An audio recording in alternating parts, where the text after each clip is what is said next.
This week, your Houston Texans take on the Cleveland Browns, and this is not your typical Browns team. This Browns team is 5-3. I do think they are a playoff contender. They will be in the playoffs, and yeah, that's about it. Because honestly, I think Cleveland is still like a year away from being like a legitimate contender. You can tell by who they've lost to and how they lost. They got blown out by Pittsburgh and they got blown out by Baltimore and lost to the 5-3 Raiders. So pretty much what I guess I'm trying to say is this Browns team is similar to the Brian Hoyer, Brock Osweiler led Texans teams from a few years back. Yeah, they'll make the playoffs. Yeah, they'll win some games. But once they're in the playoffs, they're probably not going to do much. In fact, they're not going to do much. They probably can't beat Baltimore, Pittsburgh. We've already seen that. They definitely can't beat the Chiefs. I mean, they already beat the Colts. So, I mean, yeah, they beat the Colts. They are not going to beat the Raiders. They lost to the Raiders. They probably can't beat the Titans either, so I wouldn't expect much out of Cleveland in the playoffs, but this is still a good building year because a lot of people were expecting the same old Browns this year, but, I wasn't. I was like, you know what, the Browns, they're going to make the playoffs this year, and they're 5-3, and they're going to make the playoffs this year without Odell Beckham. Because Odell Beckham is out for the year, and Nick Chubb, very good running back, top 5 running back in the NFL, in my opinion. He has been hurt for the past, I want to say like 6-ish weeks around there somewhere. Probably less. But Nick Chubb, he got activated off of IR earlier this week. Now, that doesn't mean he's going to play this week, but he could. He could. And if I was a betting man, knowing the Texans' luck, he will play this week and he will tear up the Texans. But even if he doesn't play this week, don't worry. Kareem Hunt's got you. He will tear up the Texans. Because the Texans, as you guys know, they don't have a run defense. Oh, and to make things worse for the Texans, Cleveland, they've had 2 weeks to prepare for this game. They had a bye week last week, so yay! But, you know what, let's just get into these matchups, I guess. Let's start off with Cleveland's passing game versus the Texans' pass defense.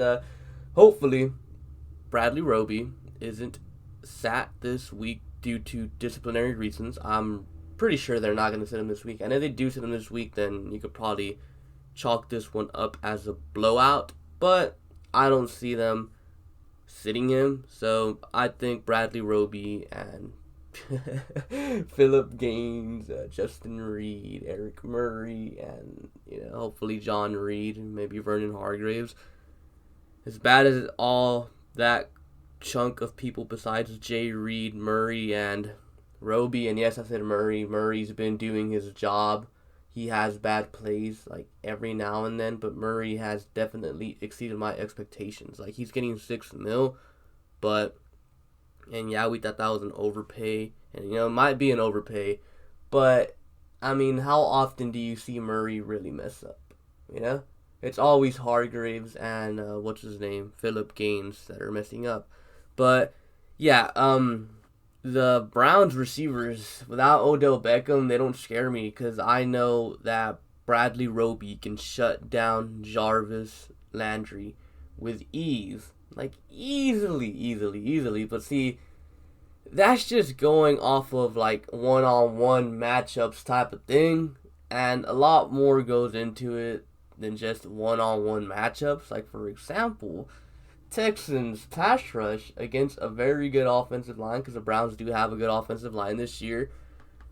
Yeah, Baker Mayfield's going to have all day to throw. So, Bradley Roby, I mean, he might be able to cover Jarvis Landry all day, but Philip Gaines and Vernon Hargreaves, they can barely cover someone for half a second. They're not going to be able to cover them for like the whole 5, 6, 7 seconds because the Texans pass rush. I just do not see it getting going against the Browns. I really don't. And they're getting their young right guard back as well this week. And, then comes a whole run game situation into effect as well. The Texans can't stop the run. The Browns love running the ball. Again, like I said earlier, Nick Chubb or no Nick Chubb, Kareem Hunt is going to tear the Texans up, man. I'm sorry. I just do not see the Texans being able to stop Cleveland's run game. And then if you can't stop the run game, what happens then? Well, then it sets up the play-action pass. We saw it with the Tennessee Titans. They were able to run the ball, and they were killing the Texans through the passing game with play-action passes. The linebackers bite, leaves wide open spaces in the middle of the field. And I could see the Browns, taking what Tennessee did and using it to beat the Texans' defense. And, it doesn't really take much to beat the Texans' defense. They kind of just beat themselves, honestly, by putting bad players out there and sitting players for no apparent reason. So, I do not see the Texans' defense being able to stop Cleveland, even without Odell Beckham, and even if Nick Chubb misses his week. Doesn't matter. Cleveland, I think they will tear up the Texans' defense. And, Baker Mayfield, I guess he was on the COVID reserve list. He's off of it now, so, yeah, they're playing a starting quarterback instead of a backup quarterback. So, yeah, things on that side of the ball, I do not see them working out, I guess. Well, at least in favor for the Texans. For the Browns, they're going to do whatever they want. Now, on the other side, on the flip side, Texans offense versus the Browns defense. I think the Browns defense is very, very bad. You're able to pretty much do whatever you want against them. Not as bad as the Texans defense, but I do think Deshaun Watson is 10 times better quarterback than Baker Mayfield, and he has way better weapons than Baker Mayfield. So, I do think Deshaun Watson will be able to have success throwing the football against this Browns defense. And Myles Garrett, obviously, the guy you really, really have to talk about. Dude's a stud.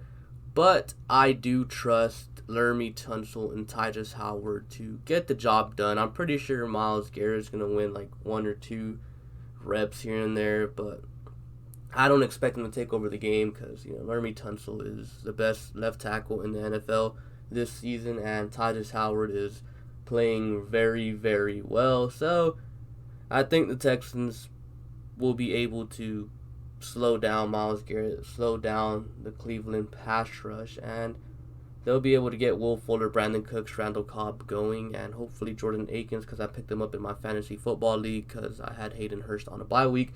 So hopefully Jordan Akins gets a touchdown or something for me. But, I see Deshaun Watson having success passing the ball against Cleveland.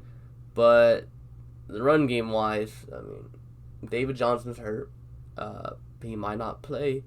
So we got Duke Johnson starting instead. And hopefully they bring up like Scotty Phillips or something so we can see what the rookie has. Because the Texans need a running back, man. They need to draft a running back next year. David Johnson's clearly not it. And they apparently for some reason don't trust Duke Johnson to have a running back one workload. And, that's been multiple coaches already, because when he was in Cleveland, the Cleveland coaches didn't trust him either. Hey, this might be the Duke Johnson revenge game or something, but no. I don't think the Texans will be able to run the football, even though the Browns have let some teams run the football against them. The Texans don't know how to do that. For whatever reason, all they know how to do is a running back run down the A-gap. That's all they do. That's all they know how to do, and it doesn't work. It doesn't work, so Cleveland will shut down the Texans' run game, and they'll force Deshaun Watson to win the game with his arm, with his legs, and every possible way he can possibly think of, because this Texans' run game is non-existent.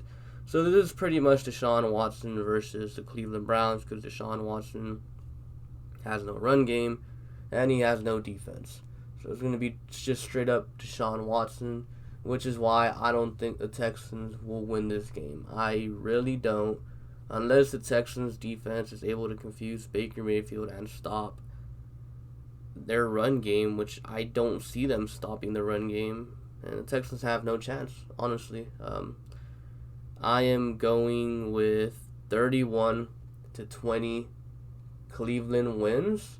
I think Cleveland controls the game with the run game. They're going to have a huge time of possession advantage over the Texans, and they're going to win this game. Now, my keys to the game, if the Texans want to win, is just one simple one. Stop the run. Stop the run. If they can stop the run, they win this game. I think it's really that simple, because if they stop the run, I don't think Baker Mayfield can, really tear them up through the passing game. I mean, I really don't, especially without Odell Beckham. So, if the Texans can stop the run, it will win this game. But, I mean, when have they stopped the run this season? Not a single time. Not a single time. Chiefs tore them up. Ravens tore them up. Who was week 3? Whoever they played week 3 tore them up. The Steelers tore them up. Titans tore them up. Vikings tore them up. They just can't seem to get a job done. I mean, they've only beat Jacksonville this season. They beat them twice. They're going to lose to Cleveland, man. I just do not see the Texans being able to stop the run and winning this game. Don't get me wrong, I have faith in Deshaun Watson, but I don't have faith in that defense or the Texans' run game. So, yeah, it's kind of unfortunate. I see the Texans falling to 2-7 on the year, and Cleveland going to 6-3. But yeah, those are my predictions for the week. Comment down below your own predictions for the week, and yeah, be sure to like and subscribe. Thank you for watching, and I'll catch you guys later. Peace.